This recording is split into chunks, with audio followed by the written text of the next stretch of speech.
Thank you again, Robert, and thank you for the reading. Well, in First Congregational Church of Stockton's 160 years of existence, there have been 24 pastors, 24, counting me. We heard a little trivia a few weeks back about a patent by our 10th minister, Reverend Dr. Reuben Henry Sink. Reverend Sink's ministry with us lasted the longest, 29 years, from 1889 all the way up to 1918. And the second longest was with Reverend Dr. Noel Breed, who lasted 25 years, from 1933 to 1958. No one else has come close to those two for length of service, and so I thought for this moment's history sermon, I talk about those two long-term pastors.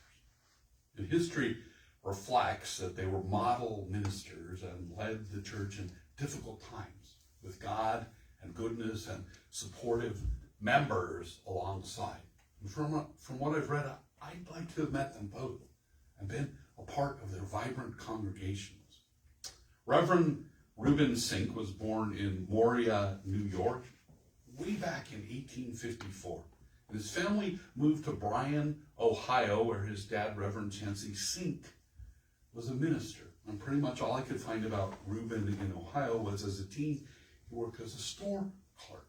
And then in 1874, when he was 20, his uncle bought him a train ticket to California because Reuben liked to travel and they had relatives he could visit in Cloverdale.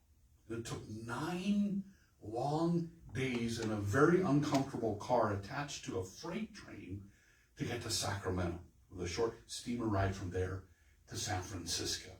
And young Reuben then wandered up to Cloverdale to visit those relatives. And while he was there, someone offered him a job.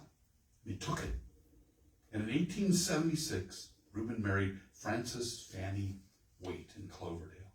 The 1880 census indicates he was a bookkeeper in Cloverdale, and a Stockton paper on Reverend Sink's 25th anniversary as our pastor indicates that Reverend Reuben's employer in Cloverdale was Wells Fargo. And despite having a well-paying job, Reuben felt a profound call to follow in the footsteps of his father and become a minister, and so he entered Pacific School of Religion in 1881. And he took a position as a pastor in Redwood City to make ends meet while he worked on a Bachelor's of Divinity, which was awarded in 1883. In 1884, Reverend Sink began serving a church in Grass Valley, and he left that call in 1889 to become the minister at First Congregational Church of Stockton. And the starting salary he had in our church was a whopping $100 a month. And as we learned a few weeks ago in Grass Valley, Reverend Sink did some inventing on the side, finding U.S. patents. I could find no evidence he did inventing side work here. Reverend Sink replaced Reverend Ezra Riggs, who we heard about on July 6th. Reverend Riggs left after a big brouhaha that was caused by just a few members who didn't like his preaching style. And before Reverend Sink arrived, one news article pointed out, quote, the church had 9 pastors in 34 years, making the average time each stayed less than 3 years, end quote. And it's even less if you take the one pastor who stayed 6 years out of the calculation. It was a pretty tense time to be a pastor here. Reverend Sink was even told by a prominent member that he wouldn't last a year. Thankfully, it lasted 29. And I'm going to get to his work in the church in a moment, but a big part of his life in Stockton, including involvement with the Masons, and it's quite impressive. He was a member of the Royal Archmasons, Stockton Council of Royal and Select Masters, and Stockton Commandery of Knights Templar. And for 43 years, he served as the chaplain of the San Joaquin Lodge of Masons. And I read that every Easter, the Knights Templar came in uniform to the church and marched in with swords and plumes. And Reverend Sink and I would likely have disagreed on having Mason pageantry in church Easter services, but I certainly would have agreed on the love center of our faith.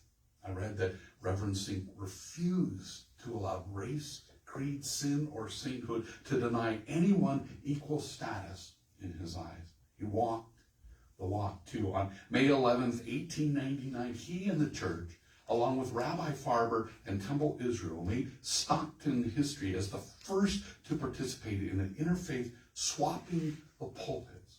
Now, how cool is that? And the pulpit swap was not a one-time thing. He was known to also invite clergy of other faith traditions, not just the rabbi, but Episcopal and Catholic priests too. Reverend Zink was said to have remarked that so far as he knew, Jesus was not a Congregationalist. And Reverend Zink did a lot more for the church in 29 years, including getting us into a new building. The History of San Joaquin County book reports that when he started at our first building, Reverend Zink, quote, saw overshadowing the church the tall spire and brick walls of the Methodist Episcopal Church, and with civic and Christian pride, he resolved to have an edifice worthy of the denomination of which he was a member. His hair was silvered and gray before he accomplished this object. By May 1st, 1910, the beautiful new temple was open for worship, end quote. And that was the second building we talked about that was that we owned, that was over on Park Street, and we stayed there from 1910 to 1927. And Reverend Zink also started a Christmas week tradition that went on for decades. It was called Forefathers Day. The first was on December 21st, 1893. The church gathered on an Advent evening for a meal, prayers, and hymns, and then had discussions about the Pilgrim faith and its continuing influence in the world. In 1893, Reverend Zink and Fanny Zink went to the Holy Land, and they returned with a bottle of water from the River Jordan, and for quite a while it was used to christen babies in our church. Reverend Zink was a beloved and good pastor. And on that 25-year anniversary as our pastor, the Stockton paper summed up his ministry, reporting, quote, "The little Congregational church on Minor Avenue was for many years the center of religious life and social activity. Reverend Zink and his wife have been always fond of children and young people. That this attachment has been reciprocated is happily evidenced today by the large number of fine men and women who, as children, passed under the couple's influence. In the Sunday school, in the Christian Endeavor, in the midweek service, indeed in every department of the work, the pastor has rendered his full share of service. And as a man, he has entered into the lives of his own people and people not identifying with his church. He has gone to the people in their homes on occasions of sorrow and joy. A few men have been as faithful at parish work, and all Stockton has been his parish. He has placed the water of baptism on the heads of hundreds of children. He has spoken the words of marriage services for many, in season and out of season. Reverend Zink has visited the sick and raised earnest prayers for the dying. He has stood beside the open grave and spoke the last words of farewell for the dead and the first words of hope for the bereaved. He has advised those in trouble, offered words of admonition to the erring, fed the hungry, and relieved distress. Above all, he has preached the simple gospel as he espoused it at his ordination. He has been steadfast in his faith, following neither fads nor fantasies, seeking neither popularity nor applause. In his pulpit, he has been a living expression of bounded faith. Love has been the keynote of his preaching, end quote. And you know, I love that love part. Reverend Zink's ministry was love incarnate in this church in Stockton. He served honorably and well and long. When Reverend Zink retired in 1918, he became pastor emeritus. He died November 28, 1940, just a few months after the College of Pacific gave him an honorary doctorate degree. Reverend Noel Breed, who came in 1933 and worked with Pastor Emeritus Zink, noted that the congregation looked upon Reverend Zink as an angel. And Reverend Noel J. Breed himself appears to have been an angel and an exceptionally smart and well-educated one at that. He was born in Michigan City, Indiana on Christmas Day, 1891, which explains the name Noel. His dad was a minister, and they moved early in Noel's life to Iowa. Noel was schooled in Iowa all the way through college at Grinnell. And after leaving Grinnell, he spent a year at Hartford Theological Seminary before spending his summer break working in a congregational church in Lander, Wyoming. And he did such a great job there that the seminary arranged for him to be ordained and stay on as pastor in Lander. There he met and married in 1913 a local girl, Mary Forbes. And the couple moved to Berkeley, California in 1915 so Noel could attend Pacific School of Religion and finish seminary. In 1916, before he finished, he was called to be an assistant pastor in Evanston, Illinois. 2 years later, he accepted a call in Wisconsin Rapids for another 2 years, and then he accepted a call in Hastings, Nebraska for 2 more years. And Noel and Fanny finally got back to California in 1925 so he could finish seminary. And he decided to dual enroll at the University of California, and in 1926 got a Bachelor's of Divinity from PSR and a Master's in History from Cal. And if that's not impressive enough, the next year, Cal awarded him a PhD in history. And later, in 1941, PSR awarded him an honorary doctorate of divinity. And before I get to his work in our church, I want to point out that Dr. Breed wrote 3 books, 2 about Wyoming history, and 1 about the pioneer Jedediah Smith. And the work on Smith led to Breed making a comment in a newspaper in California, which ended up for decades causing virtually every California youth to have to study Jedediah Smith. Reverend Noel Breed came to our church in 1933, and after a 6-year stint as a pastor at the Petaluma Congregational Church. And while he was our minister, Reverend Breed also worked as an associate professor of history at the College of the Pacific. When he started as our pastor, he thought he'd just be here a few years and then head up a history department at a university somewhere. Fortunately for us, and for Stockton, he stuck around for a quarter of a century. I've read some of Reverend Breed's annual reports, and they give a sense of the difficulty of being a pastor. This was a challenging call, but he found a way to stay through a good part of the Depression and the war years. The church history book written for the 100th anniversary of our church notes that Reverend Breed was a dedicated churchman, and his mind was on church every waking hour. But what a great mind, and what good work he did.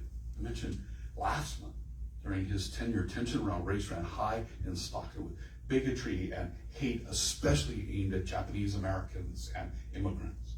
In 1940, Reverend Breed headed up the formation of a citywide interracial council that lasted for decades and helped ease racial tension as the city grew. He also helped form the Stockton Youth Council. And when the U.S. went to war with Japan, racism took another horrible turn for the worse. Infamous Executive Order 9066 mandated the internment of residents with Japanese heritage, including American citizens and legal residents. Many lost their homes and businesses. And Reverend Dr. Noel Breed spoke out against the evacuation and opened the church storerooms up for their personal possessions for the duration.